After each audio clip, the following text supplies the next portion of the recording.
On parlera bien sûr de notre thématique du jour, c'est la famille aujourd'hui et on se centre sur l'enfant.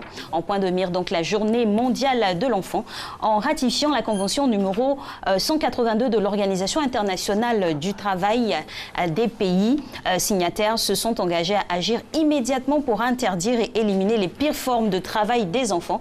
Cette convention a été la plus rapidement ratifiée de l'histoire de l'OIT depuis sa création en 1919. Alors, il s'agit de la journée mondiale contre le travail des enfants. Il faut le préciser, les enfants, donc là, toute la thématique de notre invité aujourd'hui. Dans quelques instants, on va parler de la migration à risque des enfants. On estimait en effet en 2002 que le travail des enfants concernait, tenez-vous bien mesdames et messieurs, 246 millions d'enfants entre 5 et 17 ans, soit un enfant sur 6 à l'échelle de la planète, essentiellement dans l'agriculture. Selon un rapport de l'OIT, 73% de ces jeunes, environ 179 millions, soit un enfant sur 8, sont soumis aux pires formes de travail qui mettent en péril leur bien-être moral, mental ou physique. Toutes ces informations vont certainement faire réagir M.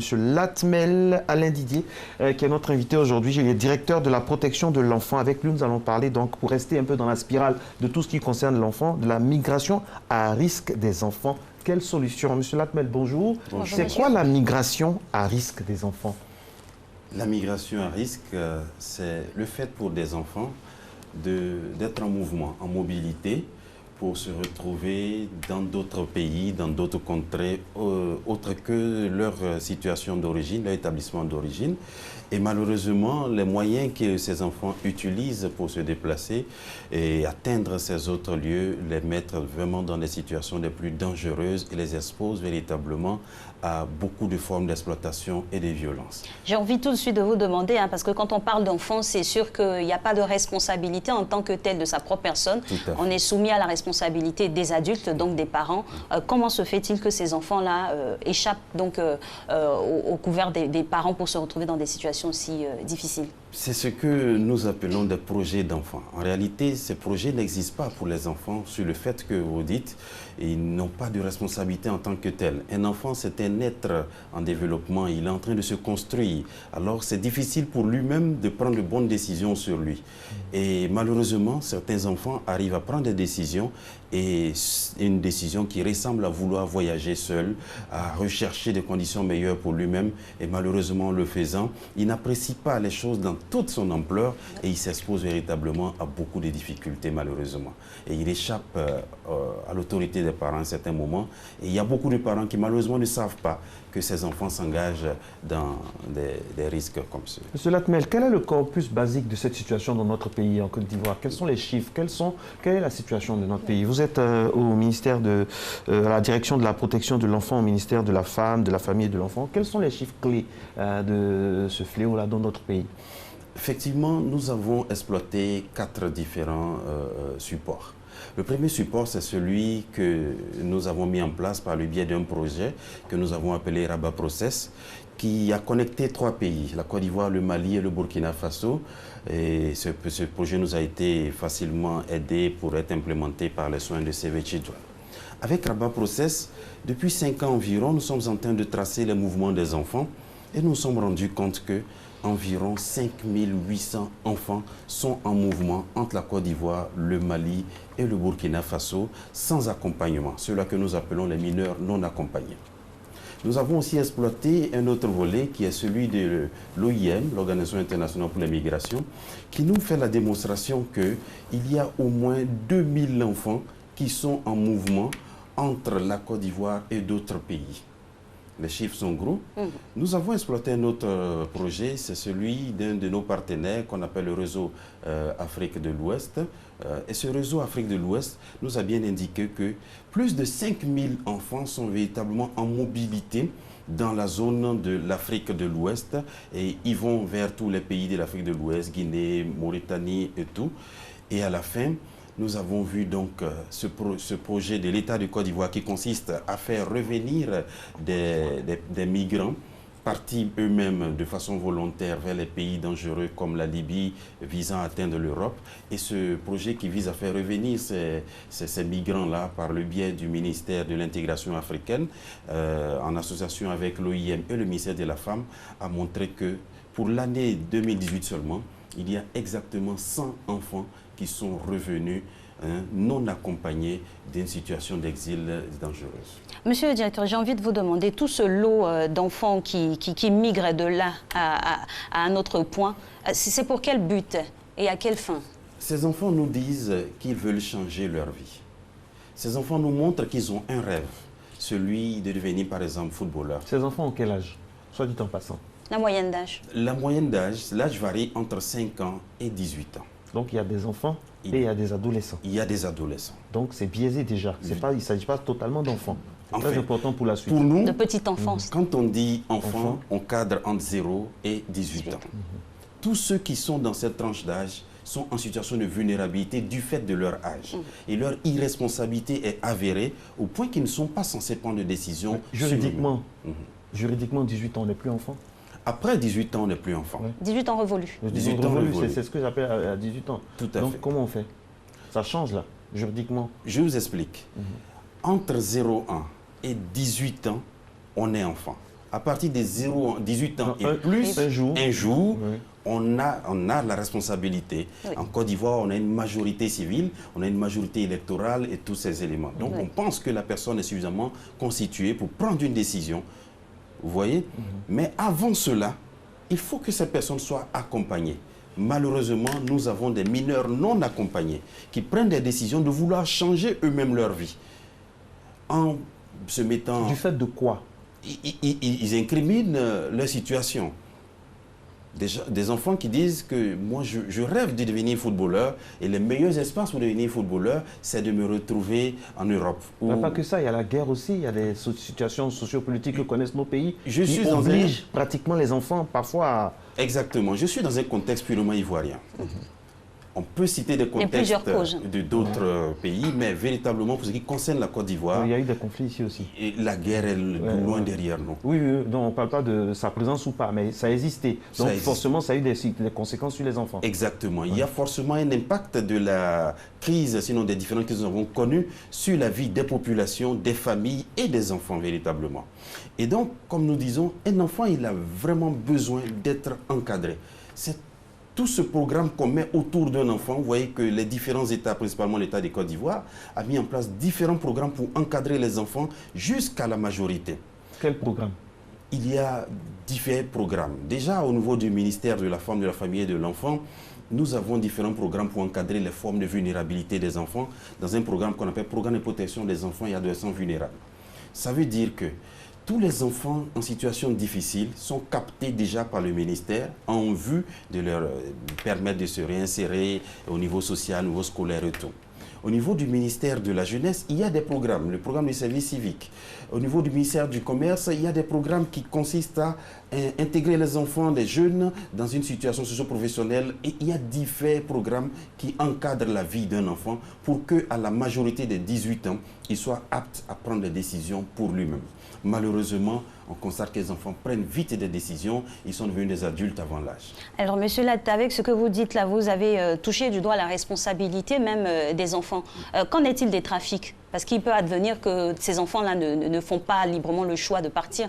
Tout à fait. Dans le lot des enfants que nous vous donnons, des différents chiffres que nous avons donnés, il y a véritablement les chiffres qui concernent le trafic des enfants. Quand on vous dit qu'un enfant à 5 ans est mineur non accompagné, il faut comprendre le contexte. Voici un enfant qui malheureusement a été victime d'un trafic.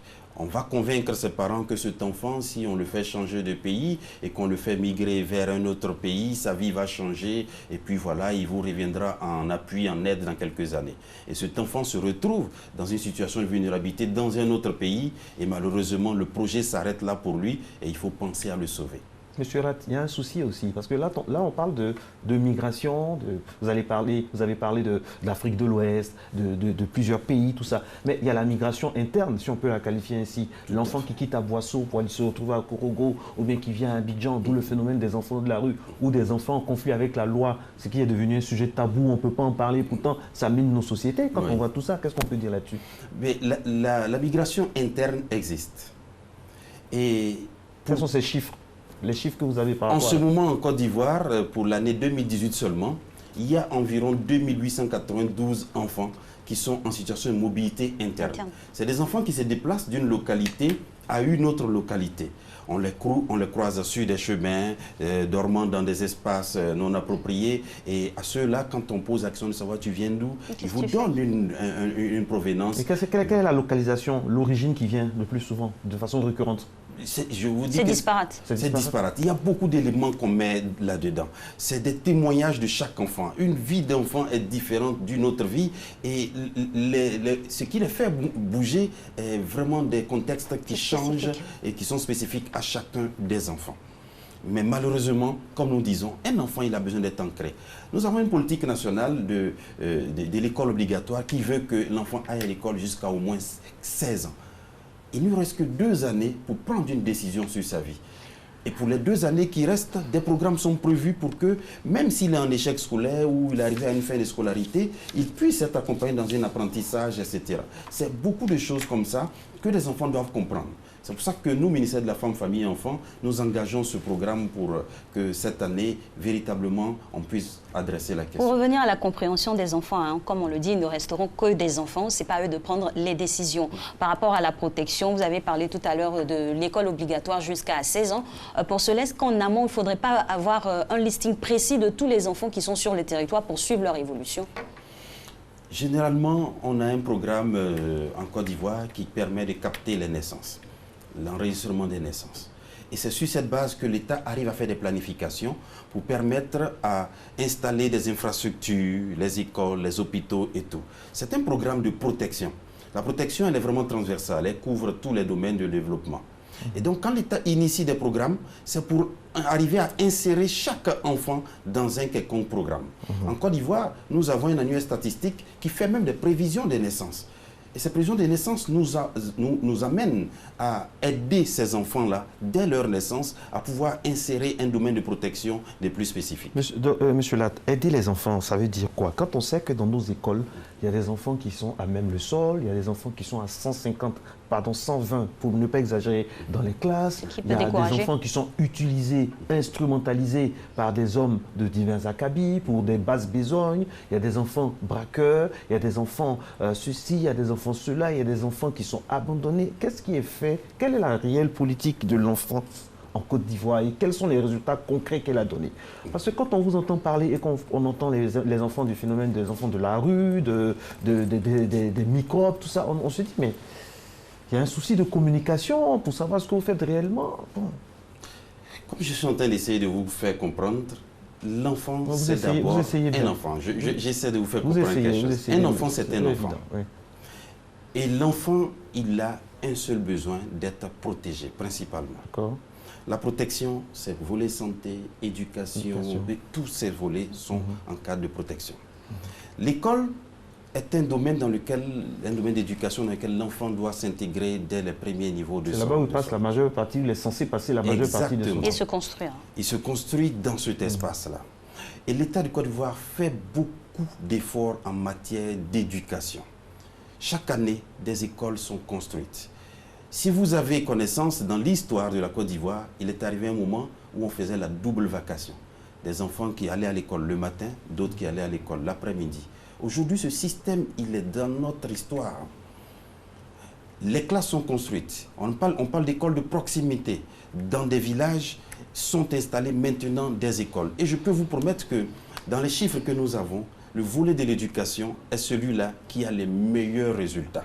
Parce qu'on fait beaucoup d'efforts pour maintenir les enfants dans les classes. À ce niveau-là, je me permets, vous me concédez de vous arrêter pour savoir la grande frange d'enfants qui migrent de pays à pays. Est-ce que ce sont des enfants lettrés? Ce sont des enfants qui, pour la plupart, sont en situation d'abandon scolaire. Okay. Ils décident d'arrêter l'école parce qu'ils rêvent d'autre chose. Et leur histoire est une histoire qui montre bien que leurs familles sont en situation de précarité. Alors, il faut travailler sur la précarité des familles. Justement, la réduction de la pauvreté. Le fait la déjà réduction de la pauvreté. Mais est-ce que depuis des années, la réduction de la pauvreté était dans toutes les bouches de tous les politiciens? C'est un objectif de développement durable. Un objectif. Chaque fois qu'il y a une campagne électorale, on nous parle de la réduction de la pauvreté. Où on en est? Parce que c'est de là que part tout. Où on en est par rapport à la réduction de la pauvreté et son incidence directe, je dirais même violente sur nos enfants, l'avenir de la nation qu'on prétend promouvoir. En matière de lutte contre la pauvreté, nous avons un programme national de filets sociaux qui adresse directement une question sensible, mais qui touche directement la communauté. Des familles sont captées en situation de vulnérabilité, de précarité, et sont aidées systématiquement. Comment? Par quels moyens? Le programme des filets sociaux vise à octroyer des moyens financiers pour permettre à des familles de survivre. Sur quelle base? Il y a un recensement? Un recensement est fait, une évaluation de la vulnérabilité est faite et on commence par les plus vulnérables. Combien de familles qui ont bénéficié de ça depuis jusqu'en 2019? Près de 8 000. En ce moment, le ministère des Affaires sociales peut nous donner des chiffres d'environ 6 000 familles. Oui. Et même plus. Et même plus, même d'ailleurs, qui bénéficient de cet appui de l'État de Côte d'Ivoire. De façon mensuelle, quotidienne, comment ça se passe? C'est de façon trimestrielle. Trimestrielle, voilà. D'accord. Un pécule qui est donné de façon trimestrielle. Et qui choisit les familles en question? Est-ce que c'est objectif? Oui, c'est véritablement objectif. Des études sont menées et en région, les travailleurs sociaux, vraiment tout le monde contribue à identifier toutes les vulnérabilités. Et quel est l'impact à ce niveau-là de ce programme? Les témoignages de ces bénéficiaires me montrent que beaucoup de choses changent dans leur vie. Ces filets sociaux ont un caractère d'appui social conditionné. On vous soutient en espérant que, par exemple, vous puissiez maintenir votre enfant à l'école. Et il y a le programme des kits scolaires gratuits, il y a la gratuité de l'école. C'est autant de programmes qui, quand on les met ensemble tous, concourent à donner une vie meilleure aux enfants. Alors, comment ça se traduit sur le terrain, l'efficience sur le terrain? Parce que quand je vous écoute, je vois qu'il y a des programmes, il y a des statistiques, c'est posé. Mais dans la vie de tous les jours, parfois, on ne ressent pas ça. Et c'est ce que l'Ivoirien demande. Pour ce qui est le monsieur, il vient, il me dit de bonnes choses, et c'est la réalité avec des chiffres tangibles. Donc, on ne sent pas ça concrètement au quotidien. C'est dû à quoi? Je pense que c'est parce qu'on ne communique pas suffisamment là-dessus. La faute à qui? Moi, je crois que vous faites bien de nous donner des tribunes comme ça. Permettez-moi de revenir ici tous les mercredis pour vous donner des éléments, et moi, je serai très à l'aise avec vous.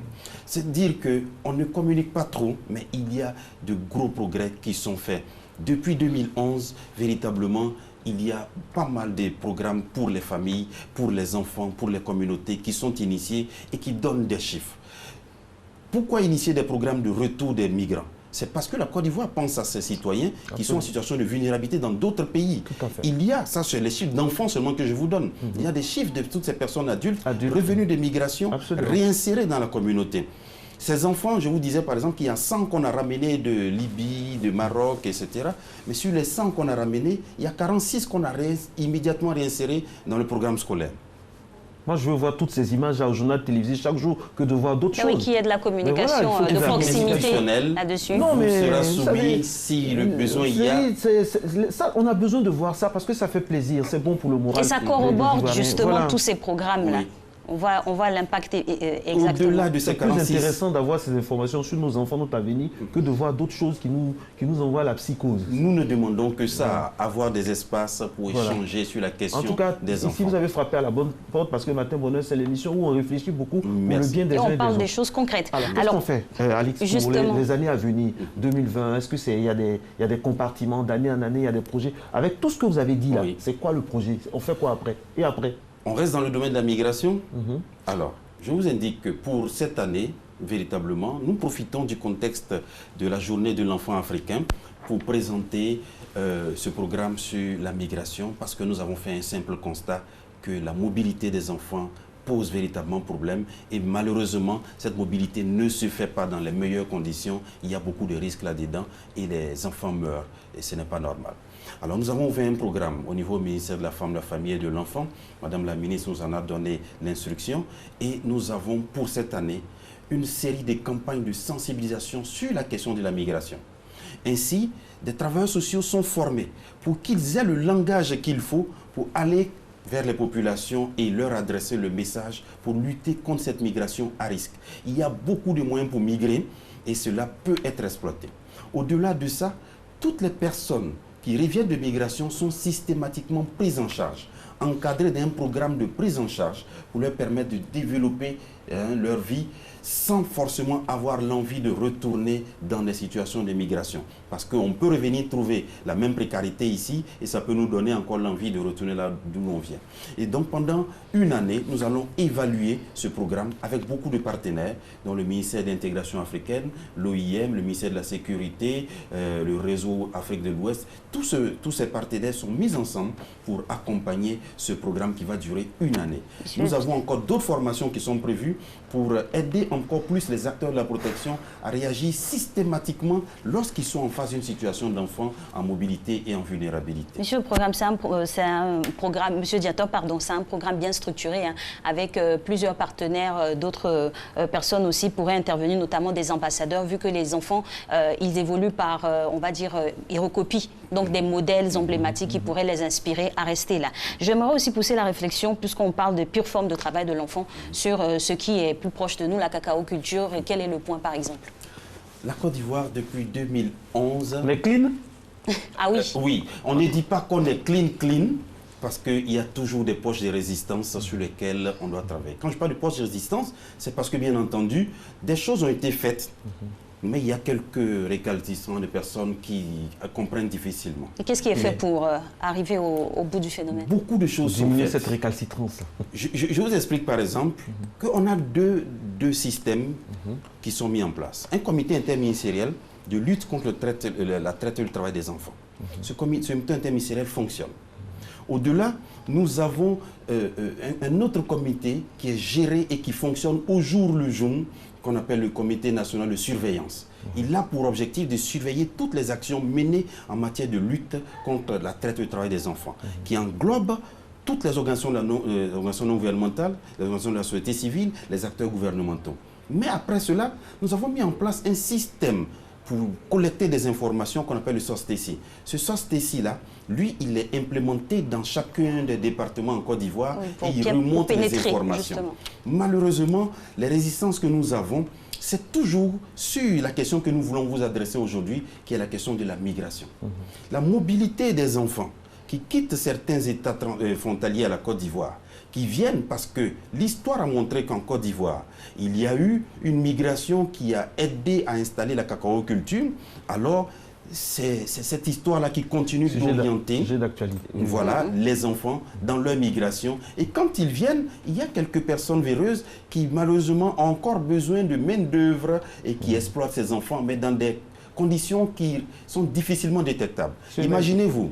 Allez-y, parce qu'il nous reste 2 minutes. Imaginez-vous un seul instant que là où on appelle les forêts classées, qui sont censées être des espaces qu'on ne peut pas intégrer, il y a des gens qui arrivent à intégrer ces espaces. Un espace qui est inviolable, on ne va pas... Inviolable parce qu'il y a protection aussi. Il y a protection. Donc si on réussit à passer la barre de la protection, c'est qu'il y a faille aussi quelque part. Quand à la base cet espace est prévu pour ne pas être intégré, on se dit il n'y a pas trop de surveillance à faire. On se concentre sur d'autres espaces. Malheureusement, il y a que des personnes arrivent à intégrer là et c'est là-bas qu'il faut entrer les enfants. On ne dira jamais assez, il y a toujours des mains obscures qui nous tirent par le bas, mais grâce à votre sagacité, on espère que ça va aller. Moi, j'aimerais qu'on puisse terminer sur la migration interne, parce que si on arrive à mieux la juguler, ça va vraiment nous aider.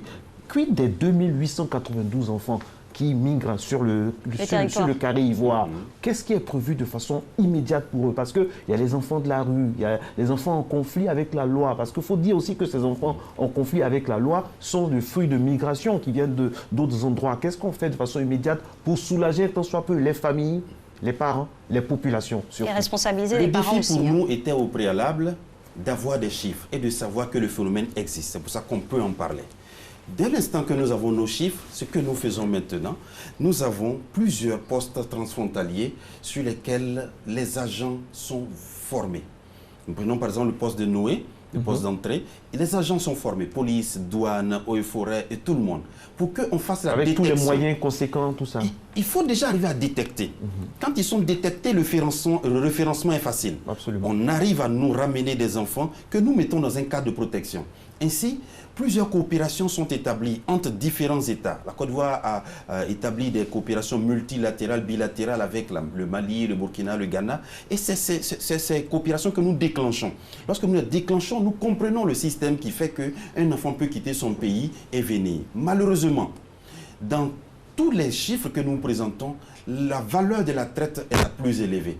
C'est-à-dire un enfant qui est trompé dès le départ, qu'on transporte et qu'on envoie dans un état parce qu'on lui dit que quand tu vas arriver dans ce pays, tout va changer, c'est les bas que les gros chiffres sont. Et fort heureusement, nos juridictions, nos tribunaux arrivent à sanctionner. Des peines sont conséquentes pour décourager des personnes maintenant, et c'est tant mieux. Et au-delà de ça, il ne faut pas manquer le volet de la sensibilisation. C'est pour ça que nous pensons qu'il faut sensibiliser à outrance, mais surtout des infrastructures pour la prise en charge. Madame la Première Dame nous a offert un centre à Soubré qui présente toutes les normes et standards de qualité pour recueillir ces enfants. Elle a un autre projet pour Boaké, pour Odiéné. Et ces centres sont en construction et c'est véritablement un levier qui va venir. Mais on ne va pas tout baser aussi sur l'humanitaire, hein, parce que Madame la Première Dame a beaucoup d'autres projets auxquels elle doit s'occuper d'autres projets. On ne va pas tout baser aussi sur l'humanitaire. Il faut que nous-mêmes, on ait une base. Parce que comme on dit aux noces de Canaan, il y avait au moins de l'eau. Hein. Il y avait au moins de l'eau. Au-delà de ce volet humanitaire, parce qu'à vous entendre, on compte beaucoup sur l'extérieur. Les chiffres même des fois nous viennent d'études extérieures, nous-mêmes ici en Côte d'Ivoire. Qu'est-ce que le ministère fait? Est-ce qu'il y a des statistiques sur le terrain On a ce qu'on appelle le système intégré de protection de l'enfant. 100% ivoirien 100% ivoirien, okay. C'est une trouvaille nationale. Et ce système-là nous donne des informations sur les enfants en mobilité et sur d'autres vulnérabilités d'enfants. Ce système, il se présente comme l'un des systèmes les plus performants qu'il associe aux autres systèmes connus comme celui du réseau ouest africain et les chiffres de l'OIM. Pour dire que le défi pour nous, c'était véritablement d'avoir des chiffres et sur cette base, la décision peut être prise. Orienter les actions. Et quand il y a des chiffres, c'est toujours tangible et la lutte est plus facile. On a été très heureux d'échanger avec vous, surtout que vous aviez vraiment de la matière. Bon courage à vous et puis on espère vous recevoir quand vous voulez ici, tant qu'il s'agit du bien-être des Ivoiriens.